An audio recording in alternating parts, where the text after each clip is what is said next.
I always thought the scariest part of the city was the silence that pressed in after midnight, but that night on the 123 train, I learned it wasn't the quiet I should fear, it was what slipped through the cracks of it.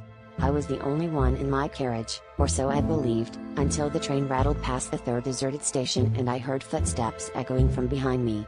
At first, I thought it must be the conductor, but the steps were too slow, too deliberate, and they stopped every time I strained to listen.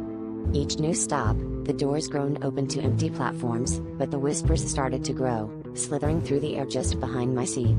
The words were indistinct, but the intent was sharp, a warning, or maybe a threat. I pressed my back close to my chest and tried to make sense of the shadows flickering in the reflection of the windows, but the overhead lights began to flicker, and for a split second, I saw a pale hand gripping the seat behind me. Panicking, I stumbled down the aisle, only to find every carriage behind mine was plunged into darkness, save for a row of faint, red-lit eyes peering at me from the gloom.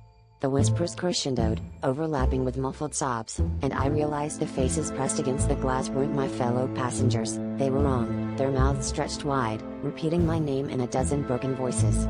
The train lurched, locking me in place while those eyes drew closer, step by step. Just as I reached for the emergency brake, the lights snapped back on. The carriages behind me were empty again, silent as a tomb.